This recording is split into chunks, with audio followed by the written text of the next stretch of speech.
1960s were the peak era of heavyweight boxing, with legends like Sugar Ray Robinson, Sonny Liston, Muhammad Ali, Joe Frazier ruling the world of boxing in the United States. When these legends were fighting inside the ring, sadly, this was also the time when Black Americans were fighting outside the ring for equal rights during the civil rights era, facing racial discrimination all over the country. During the struggle for equal rights, a young and talented middleweight boxer got caught up in the tragedy that took away nearly 20 years of his prime time. Yes, this is the story of Rubin Carter, the boxing legend who fought both inside and outside the ring. Rubin Carter was a king in middleweight division during the 1960s. With good technique and boxing IQ, fans also called him the Hurricane. Most of his fights were held in Madison Square Garden. One night, this all changed when he and his sparring partner John Artis, after a long sparring session, decided to go out for some casual drinks at a nearby bar called the Night Spot. Everything seemed alright as both were enjoying a well-earned time off. They then drove back home to sleep early to prepare for the next session. Exactly half a mile away from Rubin's car, two men with somewhat the same physique as Rubin Carter and John Artis were planning something bad, something shady. These two men entered a hotel named Lafayette Bar, pulling their guns out and shot at everyone in the sight. People panicked, began running for their lives. The two fired all the rounds from their pistol and then fled the scene with the white Chevrolet parked outside the bar. Tragically, this incident claimed the life of 3 people at the bar, while one person was rushed to hospital in critical condition. During this incident, 2 men named Alfred and Arthur were hanging around the bar. When they saw the chaos and realized that no one was paying attention, they quickly rushed to the bar counter and stole the cash. These 2 men will also change the course of the story, so watch out. Soon, police arrived and spoke to everyone at the scene, including Alfred and Arthur. From witness accounts, they also got a general idea of how the 2 shooters looked like. Thin black men around 5'11" who were seen driving away a white Chevrolet. Without wasting any time, police began blocking the roads to search for the white Chevrolet. In spite of all the efforts, the police couldn't locate the car nor the shooters. Instead, they spotted a white Dodge and decided to pull it over for a random check. Rubin Carter and John Artis were in the car. Even though the car did not match the description, police for some reason suspected these 2 men might be the shooters. Regardless of Rubin's claim, the police still took both of them into custody and brought them to the crime scene for identification. Luck was on Rubin's side as every witness confirmed that they were not the shooters. Police then took them to the hospital where one of the victims was still alive in critical conditions. To confirm that Rubin and John were not the shooters. With no other options, the police had to let Rubin and John go. Things seems to go cold for a while as Rubin Carter and John Artis returned back to their rings. Until one day, everything came down crashing.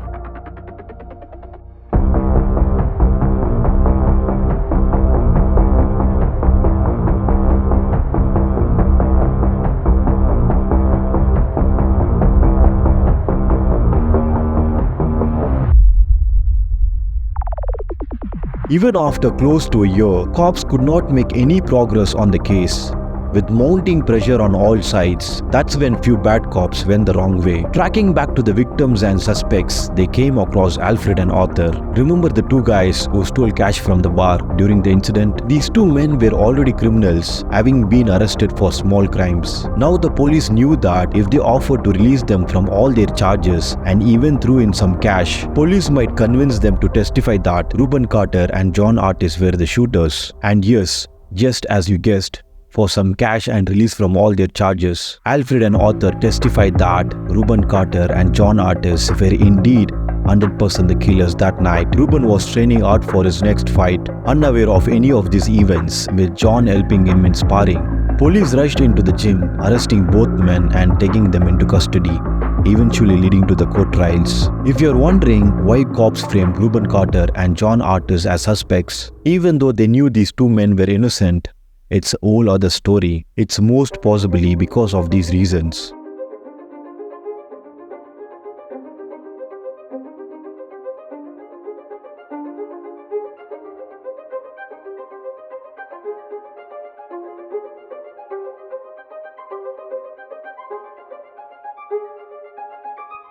With the ongoing racial tension, It seemed like Rubin and John had no chance. Despite all their plea in court, with white supremacy influencing the proceedings and the testimony of Alfred and Arthur, the jury decided to sentence Rubin Carter to 30 years and John Artis to 15 years in prison.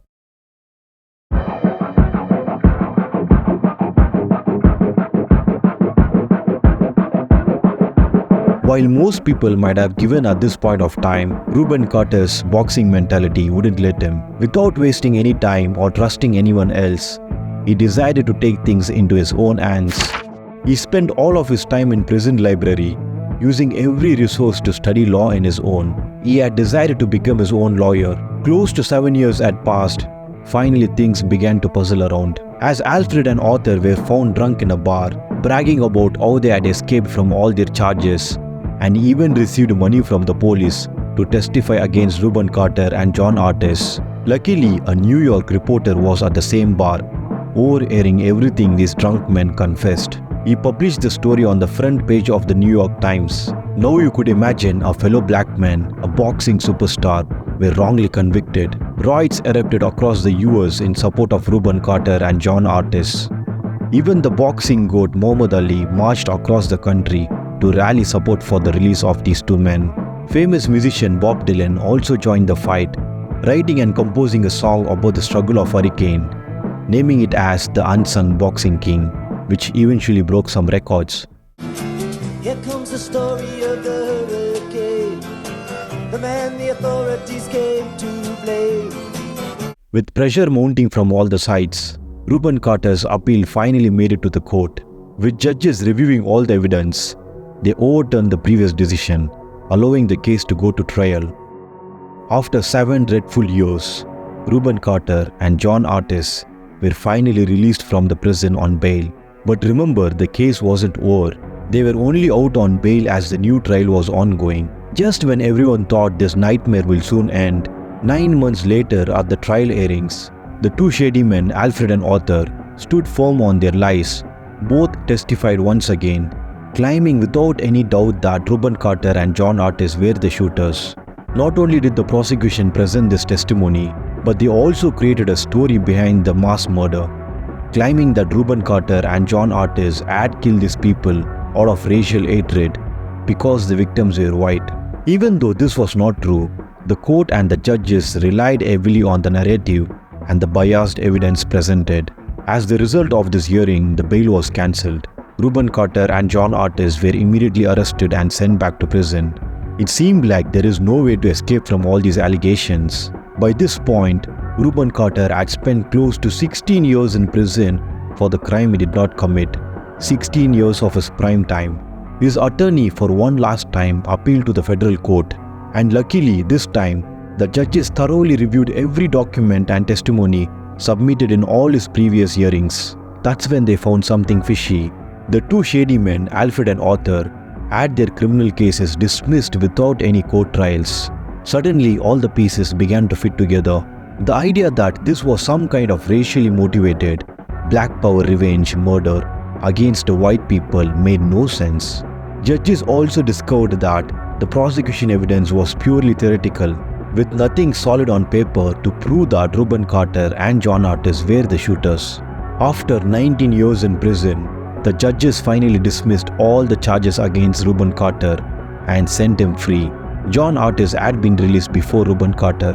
With his life experience and a mission to ensure that no innocent person would ever be wrongly convicted, Rubin Carter founded an NGO called Innocence International. He dedicated the rest of his life to fight for justice for innocent people and continued his advocacy until he passed away at the age of 76.